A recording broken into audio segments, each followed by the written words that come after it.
All right, ready to dive in. Today, we're going to be tackling attitudes and stereotypes. Ooh, interesting. These things are like, under the surface, shaping so much of our social world. And honestly, I think understanding them better is going to help everybody, whether it's for, that big meeting you got coming up or just like figuring out like why people act the way they do. Yeah. So we're going to crack the code using this really fascinating social psychology textbook. A textbook of social psychology. Classic. Always a good starting point. It really is. And get this. Did you know that attitudes actually have like 3 different parts? Oh, really? Yeah, there's feelings, thoughts, and ND actions all wrapped up like in this one powerful package. Wow. So it's more than just like a gut reaction, right? There's a whole system at play. Exactly. And the book uses this example of widow remarriage. It's a kind of, interesting way to illustrate this. So think about it. Someone might feel sympathy for a widow, right? Sure. Then believe that she deserves happiness. And then like actually go out and advocate for her right to remarry. Right. So there you have it, the feeling, the thought, and the action. All stemming from their attitude towards the whole, towards widowhood. Exactly. Yeah. It's fascinating how these 3 things, these 3 components can actually lead to like real world consequences. Yeah, absolutely. It's not just passive, right? They actually drive us to do things. It's very interesting. It really is. And the text also talks about how attitudes are, learned, pretty stable, tied to specific things. But what really stuck out to me was how motivational they are. Oh, yeah. Like if you are just so pumped about fitness, you're way more likely to hit the gym, right? That makes sense. Yeah, your attitude is like setting the stage. Yeah, I can see that. Right, okay. Now, it's easy to get attitudes and beliefs kind of mixed up. Yeah, I can see that. But they're not quite the same thing. Okay. So beliefs are more about what we think is true based on, facts. Okay. But attitudes, they bring in those feelings and actions too. I see. So it's like believing climate change is real is one thing, but your attitude toward it, that's what shapes whether you just shrug it off or you become like a passionate activist about it, That's a great point. I like that. Beliefs are like the foundation, but the attitude determines how we react. Exactly. How we engage with those beliefs. Exactly. And speaking of how attitudes form, this textbook dives into some really fascinating theories. Katz's functional theory really stood out to me. Oh, yeah, Katz.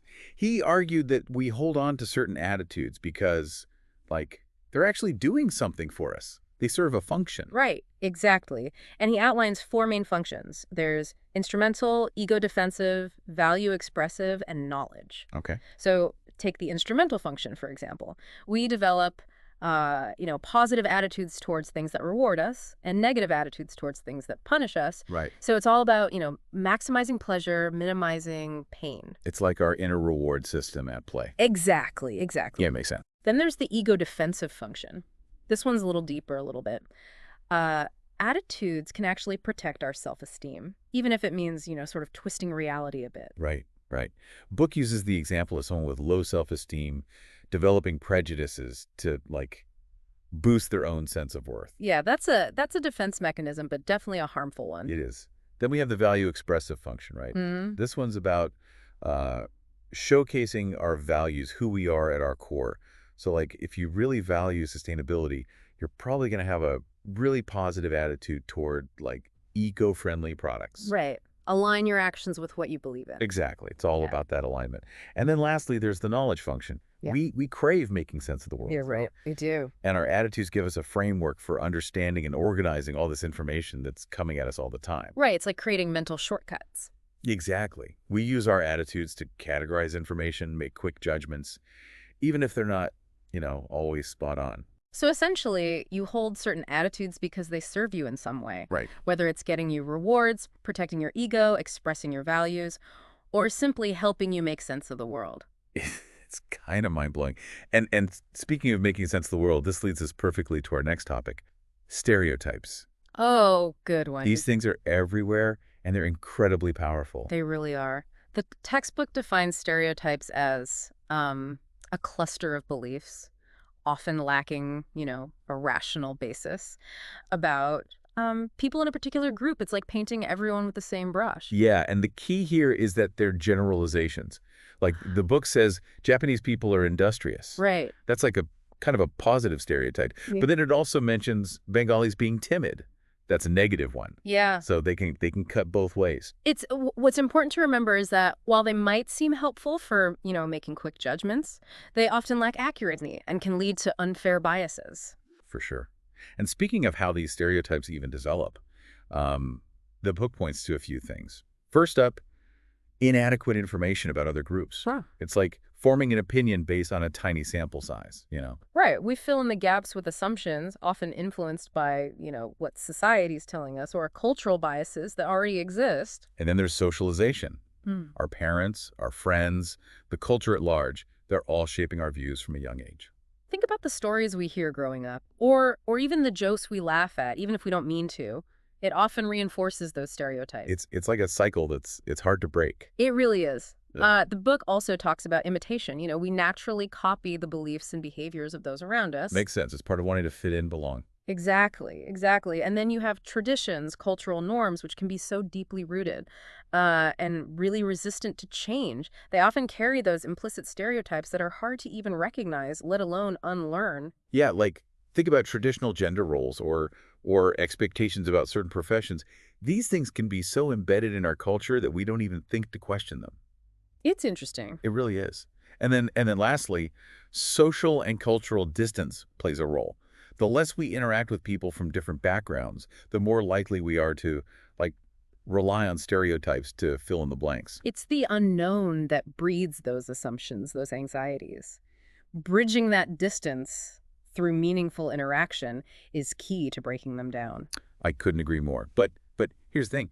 Stereotypes, even though they can be harmful, also serve some functions in our social lives. It's like this double-edged sword. How can something that's potentially so damaging also be useful? That's fascinating. Well, for one, they help us to make sense of social behavior, Yeah. even if in a really simplified way. Right. It's like having this mental map, even if it's, inaccurate, to kind of navigate those situations. But the textbook gives that example of the stereotype that Americans are friendly, and this might lead someone to approach those interactions with Americans in a more open and casual way. So it sets an expectation, whether right or wrong. Exactly.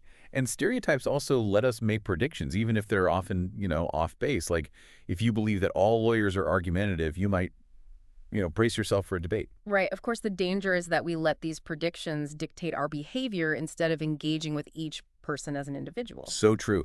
Now, all this talk about stereotypes brings us to a really important distinction. Stereotypes versus prejudice. Yes. They get used interchangeably all the time, but there's this subtle but really crucial difference. I'm ready for this breakdown because it's one of those nuances that can really trip people up. Oh, for sure. So prejudice is an attitude. Yeah. Remember, those 3 parts we talked about. Right. Feelings, thoughts, and actions. Mm-hmm. And it's often negative, directed towards a specific group, and has a strong emotional charge. So think of it like this. Prejudice is the feeling, the judgment. Stereotypes are the beliefs that fuel that prejudice. Exactly. You might believe teenagers are irresponsible. That's the stereotype. But if that belief leads you to feel disdain for teenagers or discriminate against them, that's prejudice in action. So prejudice takes the stereotype and adds that emotional layer, often leading to harmful actions. It's powerful. And that's why, understanding the difference is so important, right? Because while both stereotypes and prejudice can be problematic, prejudice often has that stronger emotional component that makes it even more resistant to change. And that, my friend, is a conversation for part 2 of our deep dive. It's already been a fascinating exploration, wouldn't you say? I know, right? We've covered so much ground, from unpacking the ABCs of attitudes to tackling the complexities of stereotypes and prejudice. And in part 2, we're going to explore even more about how these concepts shape our social world and how we can challenge our own biases. So stay tuned. Welcome back to our deep dive into attitudes and stereotypes. I know, right?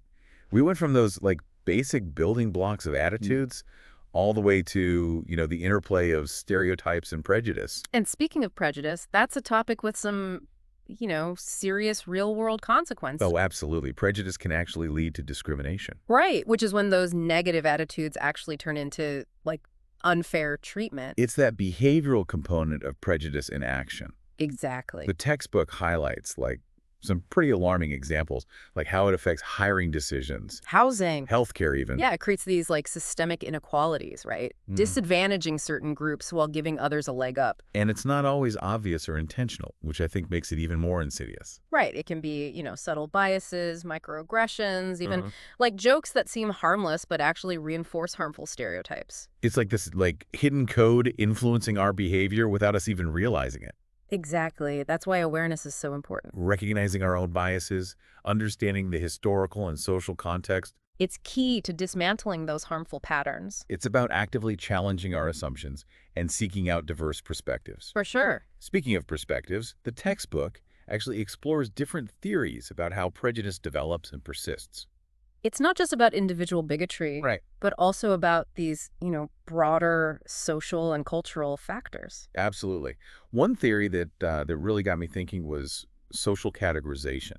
It's like our brains are hardwired to simplify the world by putting people into those categories. We're always looking for those patterns, trying to make sense of all this information. Information overload. Right. And while that can be helpful, it can also lead to those overgeneralizations and stereotypes. We start to see that us versus them mentality, right? The in-groups and out-groups, and that can create division and distrust. And that feeling of division, it gets even worse when you add competition for resources or power. Right, the textbook calls this realistic conflict theory. The idea that prejudice pops up when groups are fighting over those limited resources, whether it's jobs, housing, or social status. It becomes this zero-sum game. Right. One group's win feels like another group's loss. Exactly, and that can really fuel hostility and prejudice, especially when those in power want to stay on top. It's a good reminder that prejudice isn't just individual psychology. It's about those dynamics of power and inequality. For sure. And another theory that kind of sheds some light on this is social identity theory, which emphasizes how our sense of self is actually tied to the groups that we're a part of. We get a part of our identity from those groups, whether it's our nationality, our ethnicity, our religion, even our favorite sports team. It's fascinating, right? We tend to favor our in-groups and see them more positively. Even if those groups are based on totally random things. Exactly. It's like we're hardwired to look for that sense of belonging and validation through those social connections. It makes you feel good, which of course can lead to in-group bias. Giving preferential treatment to your own group members, even at the expense of others. Which can then, of course, perpetuate prejudice and discrimination. Absolutely. It's a reminder to be mindful of those in-group biases and actively, work to promote fairness and inclusivity. And speaking of promoting fairness, the textbook dives into some strategies for actually reducing prejudice. It's not easy, but there are definitely things we can do. There are. One approach that's been shown to be effective is intergroup contact. Oh, yeah. The more we interact with people from different groups, the more we can kind of break down those stereotypes and reduce prejudice. It's about, humanizing the other, recognizing our shared humanity. Right. But it's not just about casual contact. No. The textbook really emphasizes, that meaningful interaction, the kind that involves cooperation and those shared goals. Working together towards a common purpose. That can really foster empathy and understanding. And it's also critical, to address the underlying social and economic inequalities that contribute to prejudice in the first place. Yeah, because as long as those disparities exist, prejudice has fertile ground to grow. It's about creating a more just and equitable society where everyone has a real chance to thrive. I love that. And that brings us to the role of education. Education can be so powerful. Right. The textbook really highlights how education can play this powerful role in challenging those stereotypes and promoting tolerance. It's about, giving people that knowledge, the critical thinking skills to question those assumptions and resist prejudice. And it's not just formal education either. Right. It's also about being exposed to diverse perspectives through the media, literature, art. It's about broadening our horizons and challenging our own biases. It's a lifelong journey of learning and growth. It really is.